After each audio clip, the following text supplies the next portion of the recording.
Kung gayon, ito ang aking unang tanong. Nicolas, kung titimbangin mo ang araw, gaano ito kabigat?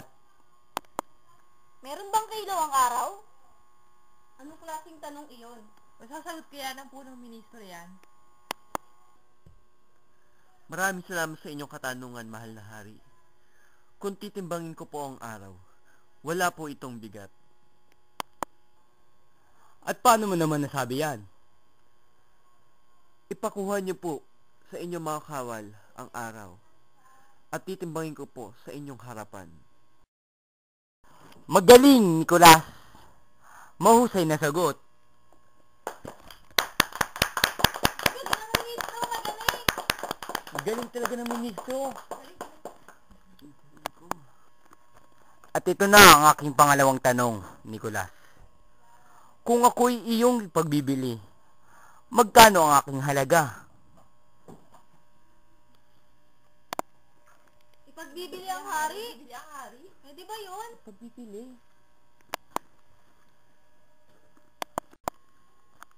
Mahal na hari, ipagbibili ko po kayo sa halagang 1 piraso ng pilak. Napastangan ka! Ang isang haring tulad ko ay pagbibili mo lang sa halagang 1 pilak? Bakit po, mahal na hari?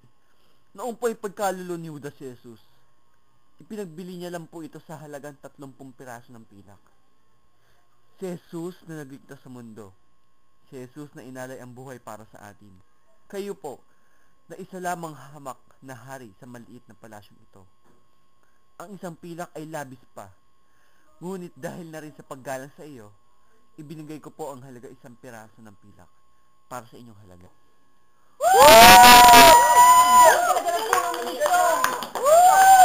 Galing! Hindi ko inaasahang malalagpasan mo ang dalawa kong tanong. Kung gayon, maganda ka sa aking pangatlong tanong. Kung ikaw ang tatanungin, sa anong bagay mo ko dito sa mundo maihahalin tulad? Mahal na hari, ihahalin tulad ko po kayo sa isang bundok. Wala kang paggalang. Ang isang makapangyarihang haring tulad ko ay ukukumpara mo lamang sa isang bundok. Hahayaan kitang magpaliwanag at pagkatapos nun ay papupugutan kita. Mahal na hari, itinulad ko po kayo sa isang bundok na tulad ng inyong palasyo ay isa lamang tuldok sa mundo. Mundo na isa lamang tuldok sa kalawakan. At kalawakan ay isa lamang tuldok sa mata ng Diyos. Magaling. Hindi talaga ako nagtataka kung bakit sa maiksing panahon ay naging punong ministro ka. Napakahusay. At kung gayon, maganda ka na sa aking huling tanong. Punong ministro, ano ang aking iniisip buhat ng ikaw ay aking tanungin?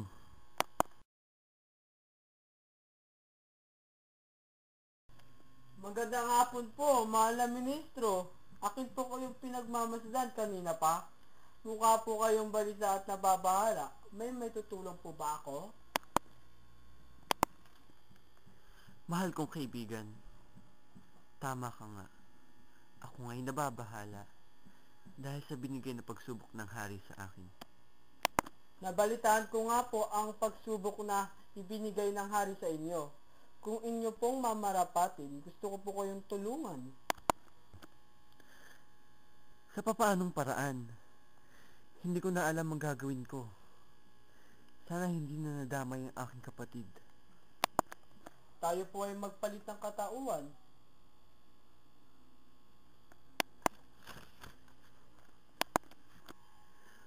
Anong ibig mong sabihin? Mahal na ministro, kayo po ay magiging ako at ako po ay magiging kayo. Sa ganong paraan po ay matatakas nyo at malilinlang ninyo ang kapatid ang lahat ng naroon sa naganap na pagpupulong. Napakagandang ideya. Pero, paano ka? Po kayong mag-alala, hindi po ako magagalaw o masasaktan ng hari sa harap ng maraming tao. Kaibigan, Maraming salamat. Tatanawin kong utang na loob ito.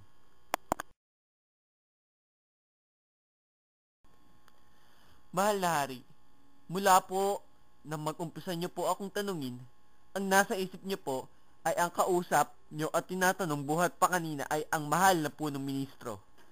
Ngunit, nagkakamali po kayo. Hindi po ako ang ministro. Ako po ay isa lamang hamak na mangingisda na gustong tumulong sa punong ministro. Hala, paano nangyari na? Ha? Hindi nga. Akala ko siya yan. Akala ko siya yun. Kala ko rin siya eh. Pero bakit? Weh! Nilinlang niyo ako! Hindi po, mahal na hari. Kami po ang inyong nilinlang. Sa tagal at haba ng pagrespeto namin at paglilingkod sa inyo, hindi po namin inaasang kami ang inyong pahirapan at ilugmok sa hirap. Labastongan ko! Bumaba ka na sa iyong trono. Tama na, hindi ka na hari. Bumaba ka na! Nicolas! Nicolas! Mabuhay po Nicolas! Mabuhay ang punong ministro! Grabe. Kuya! Juana, kapatid ko. Maraming salamat. Maasahan ko talaga kayo. Walang anuman po, mahal na ministro. Nasa inyo po ang tiwala namin at paglilingkuran namin kayo hanggang sa kaya namin. Kamusta ka na? Sinaktan ka ba nila? Hindi po, masaya ako at nagkasama tayong muli. Masayang masaya rin ako, Juana. Nicolas, masaya ako para sa inyo. Mahal na prinsesa, hindi ko ito malalagpasan kung wala ka sa aking tabi. Mahal na mahal kita. Mahal na mahal din kita, mahal na prinsesa.